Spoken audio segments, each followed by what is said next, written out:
You'll want to know the real story about how Stella got her groove back? Well, she never did. Her husband got his groove back instead. He ended up being gay. But let's cover the movie version, called Stella's 90-Day Fiancé. It begins with the fine Stella, a 40-year-old who stays snatched by running. She's a high-powered lead at her job. At the spa, Stella's sisters, Vanessa and Angela, chat about Stella's love life and discuss potential dates they could set her up with. When Stella walks in, she immediately dismisses the idea. Angela insists because Stella is a divorcee, but Stella shuts her down.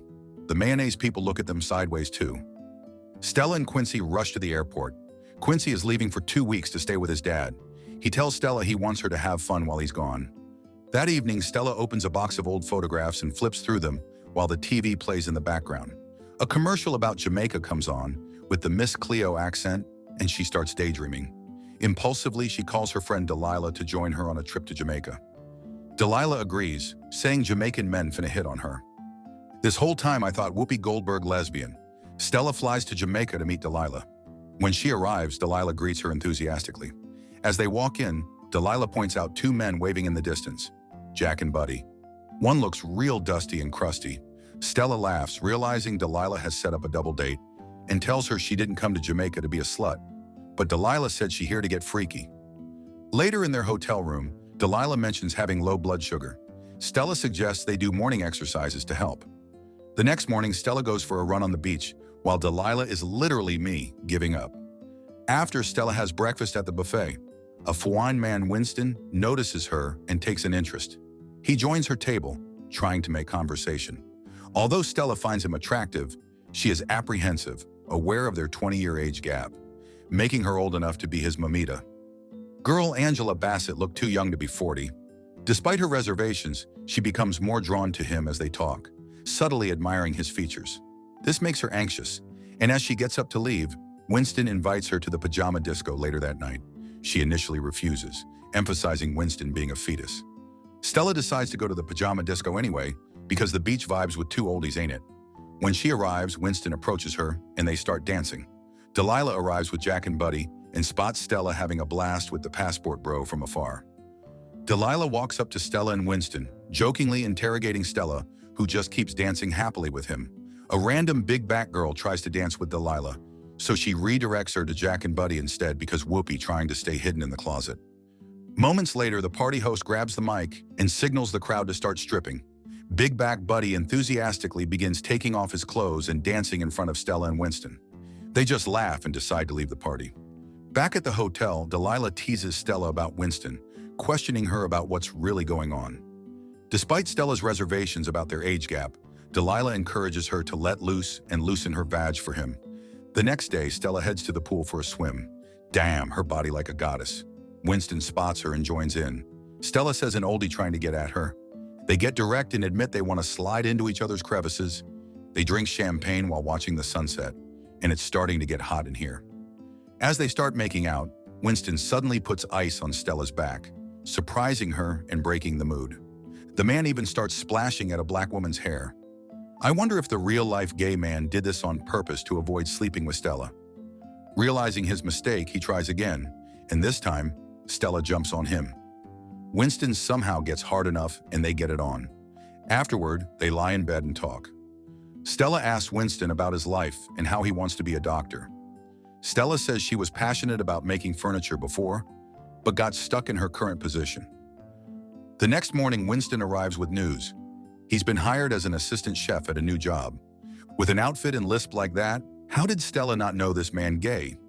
He'll be too busy to spend much time with Stella before she leaves. Upset, Stella confronts him, accusing him of playing games. She insists she's too old for this kind of uncertainty. Winston reassures her that he's serious about her and promises to see her before she leaves. Later that day, Stella and Delilah go out to talk. Stella is frustrated, convinced that Winston just wanted to break her back. Stella admits his D was good. That evening, Stella finally tries calling him at work, but he's unable to pick up. She sighs in disappointment.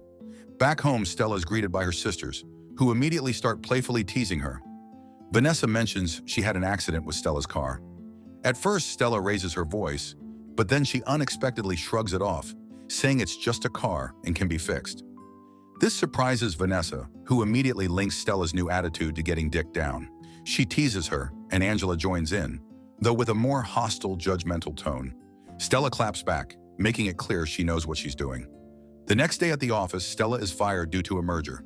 Furious, Stella storms out. The following morning, Stella and Quincy prepare breakfast together.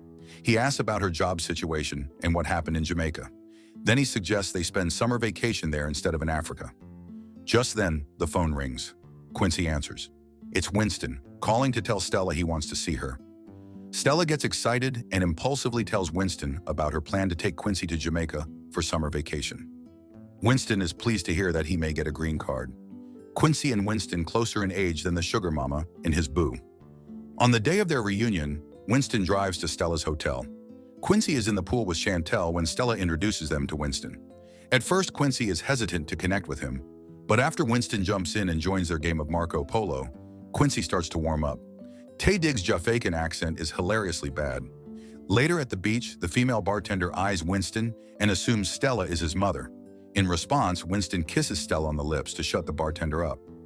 That evening by the poolside, Winston tells Stella that he quit his job. She, in turn, shares that she lost hers. Winston asks how she feels about it, and Stella admits she feels betrayed. He listens intently, offering comfort and reassurance. Nah, he just wants you to get a job so he can be Dusty in America. The next day, Delilah calls Stella from the hospital. They engage in their usual playful banter, mostly about Winston. Though Stella is happy, she still struggles with the age gap between her and Winston. Delilah tries to shake her out of it, reassuring her that she's doing just fine. As they end the call, Delilah looks like she's on her last leg. Winston takes Stella and the kids to meet his parents. As they pull into the driveway, Stella becomes anxious. Winston introduces her to his family, but his mother is visibly displeased because they're probably the same age.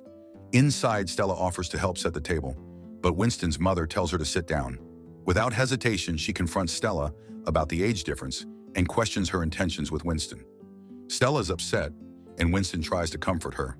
However, she becomes frustrated and blames him for the immature way he handled the situation.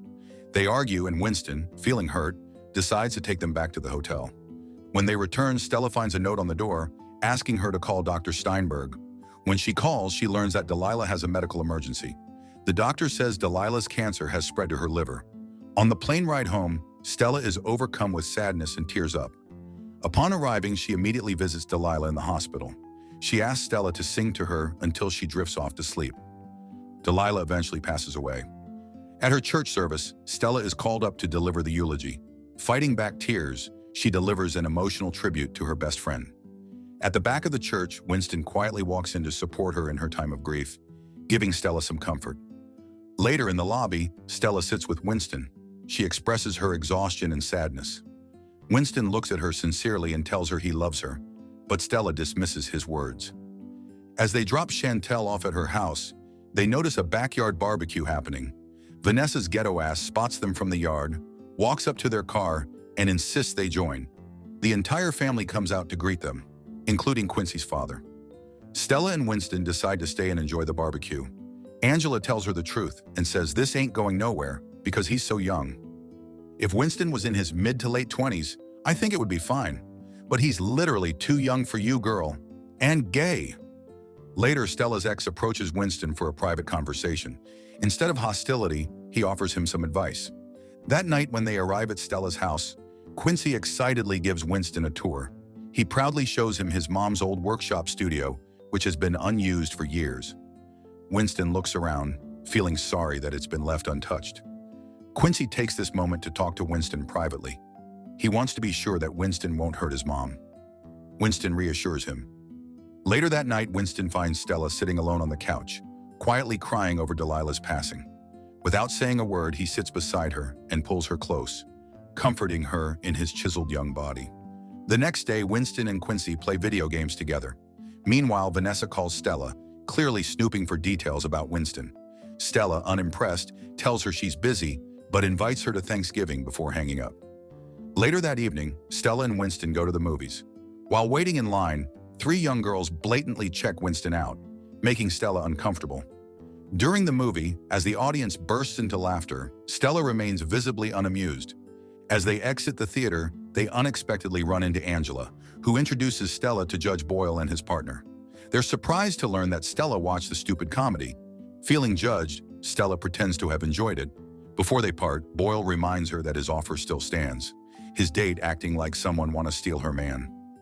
The next day, Stella shows up at Angela's house unannounced. She confronts her sister about how disrespectful she was toward Winston. Firmly, Stella puts her foot down. She's done with people questioning her relationship. Angela, taken aback, apologizes. That evening, Stella and Winston go out for dinner. When she arrives, Stella hands over her credit card, intending to pay. Winston refuses and pretends he got money. Stella eventually says Winston needs to grow up and stop watching Disney Channel or playing video games with Quincy. He whispers to Stella that she can pay for the tip because she ain't getting his tip tonight. That night, they lie in bed, back to back, not touching. The silence between them is heavier than my big back. After a while, Winston gets up. Stella watches as he turns to her and quietly asks her to follow him. They enter the workshop. Stella gasps in surprise.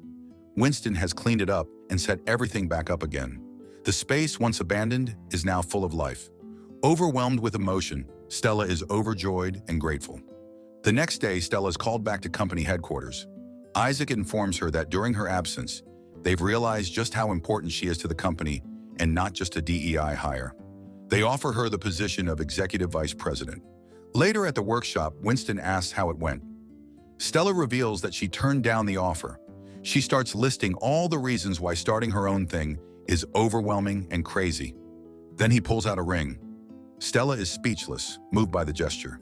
She wants to take some time to think it through. Girl, please don't. He's just trying to grab dat bag. Much later, obviously bothered, Winston argues with Stella about her lack of answer to the proposal. Quincy defends his mama and Stella retaliates.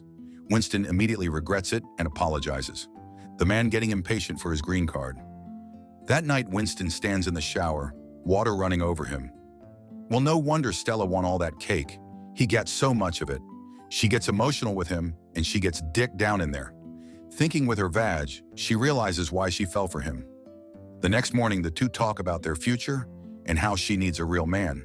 He decides to go back to Jamaica and go to medical school. The weight of his words settles between them. Stella nods, understanding, but her vagina aches. Later, as he loads his bags into the cab, Quincy says goodbye. Winston says goodbye, but Stella doesn't say it back. At the airport, Winston sees Stella standing on the stairway, and she says he should go to Stanford. They give each other Ebola, and Stella laughs, thinking her future is full of promise, when we know it ends with her giving Oprah an exclusive interview. The real-life plot twist was more interesting than the movie, but what did you guys think of this one? Subscribe to watch more videos like this. Turn on notifications. And leave a like, it really helps the channel out. Thank you for watching.